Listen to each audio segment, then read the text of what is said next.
안녕하십니까? 인사이트 인문학, 세상의 모든 인사이트 미나TV입니다. 오늘은 인간관계에 관해서 이야기를 해보도록 할 텐데요.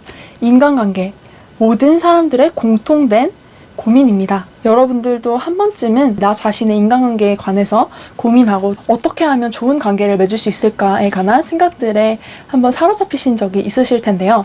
서점에 가보면 자기계발 인간관계에 관한 서적에 데일 카네기의 인간관계론이 가장 앞에 가판대에 펼쳐져 있습니다. 이 책이 언제 지어졌는지 아시나요? 이 책은 1936년에 지어졌습니다. 지금으로부터 80년 전에 지어진 책인데 아직까지도 대중들의 많은 관심과 사랑을 받고 있고 여러 번 이렇게 조판이 되고 인쇄가 된 책인데요. 이러한 스테디셀러가 생긴 이유는 뭘까요? 그 이유는 바로 인간의 가장 큰 고민이 인간관계이기 때문입니다.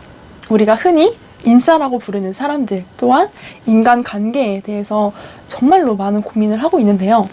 저 또한 저의 지인 중에 누가 봐도 이 사람 정말 인싸다, 참 친구도 많고 약속도 많은 사람이다 라고 생각하는 분이 계신데, 그분도 저에게 내가 인간관계를 잘하고 있는지 모르겠다, 사람들과의 그 관계가 너무나 고민이 된다 라고 저에게 고민을 토로하는 분도 계십니다. 이처럼 남녀노소 불문하고 국적에 상관없이 인간관계는 사람의 고민 중에 가장 큰 비중을 차지하는데요. 그 이유는 무엇일까요? 바로 인간은 사회적 동물이기 때문입니다. 인간은 사람과의 관계를 맺으면서 행복을 느끼고 혼자서는 살 수 없고 더불어 살아가는 존재이기 때문인데요. 여러분은 인간의 본성 중에 성선설을 믿으시나요? 아니면 성악설을 믿으시나요? 이 두 가지 설은 어느 한쪽이 정답이다 라고 말할 수 없을 정도로 의견이 분분한데요.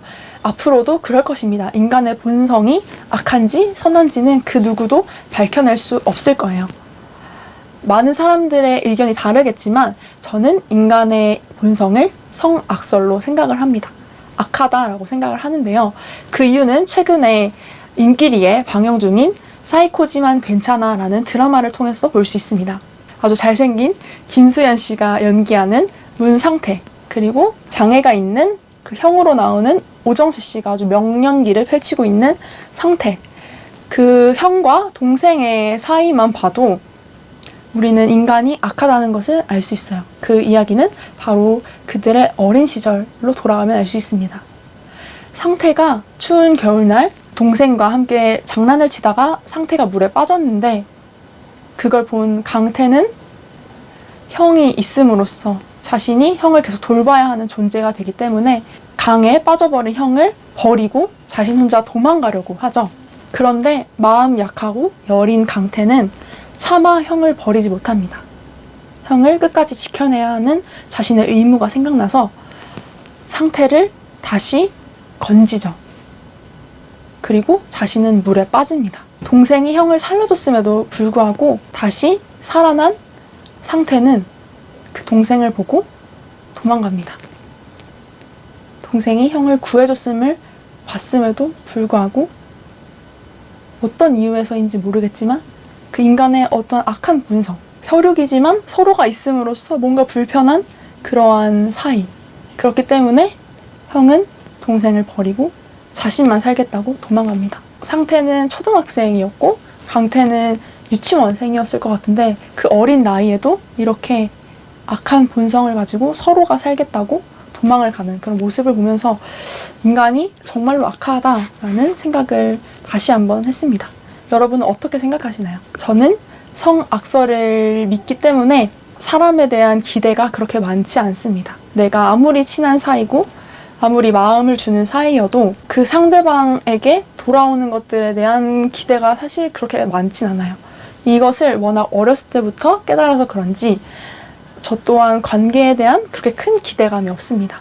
그래서 제가 인간관계를 하는 방식은 저는 물 흘러가듯이 관계를 이어나가. 좋아하는 친구나 이성에게 집착하지도 않고 그냥 이렇게 떠나면 떠나가고 배신을 당하면 배신을 당하고 다시 어떤 새로운 관계가 생기면 또 반갑게 맞아들이고, 이렇게 관계에 관해서 목숨을 연연하지 않습니다. 제가 이렇게 인간관계를 하는 이유는 무엇일까 한번 생각을 해봤는데, 저 역시나 성악설을 믿기 때문에 인간은 자기 중심적이잖아요.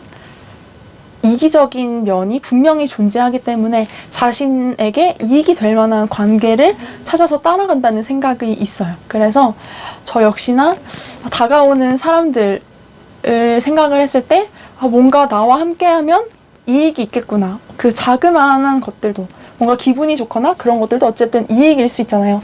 그런 것들이 있기 때문에 나를 찾는구나 라는 생각이 사실 강하게 있습니다. 여러분 모두 한 번쯤은 나에게 진짜 친한 친구는 누구일까?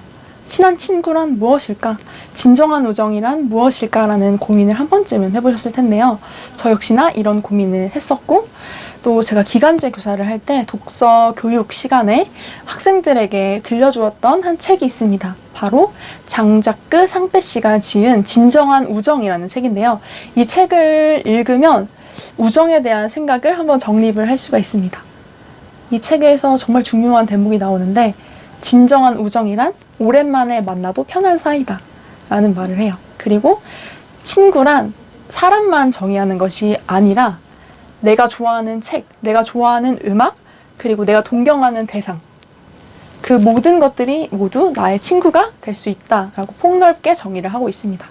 사실 친구도 자신의 삶이 있죠.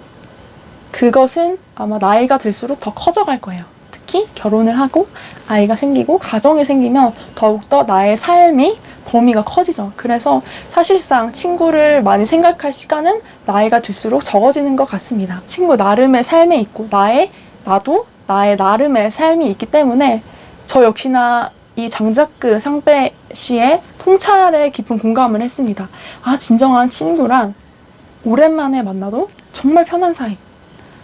1년에 한두 번 만나도 마음이 터놓아지고 편한 그런 사이, 서로의 삶의 격려가 되는 사이가 아닐까라는 생각을 했는데요. 여러분들도 이 책을 한번 보시면 우정이란 무엇일까? 여러분들이 한 번쯤 했던 그 고민에 대한 해답을 찾으실 수 있을 거예요. 그래서 저는 건강한 인간관계란 바로 내 자신이 중심이 되는 관계라고 생각을 합니다. 의사소통법에서 건강한 의사소통이라고 배우는 것이 바로 I 메시지 기법이라는 건데요. 내가 서운한 것을 상대방에게 말할 때 너 때문에 내가 서운해. 너의 행동으로 인해 내가 기분이 나빠. 라고 말을 하는 것보다 내가 이런 행동은 잘 받아들이지 못하겠어. 나는 이런 사람이기 때문에 너의 그 행동이 기분이 나빠. 라고 나 중심적인 메시지를 하는 것이 건강한 의사소통법이라고 하는데요. 이 말처럼 내가 중심이 되는 거예요. 관계에서 뭔가 이 사람이랑 관계를 하는데 뭔가 내가 계속 상처를 받아. 그러면 과감하게 관계를 정리할 줄도 알고 나의 그 인생에 별로 도움이 되는 것 같지 않아.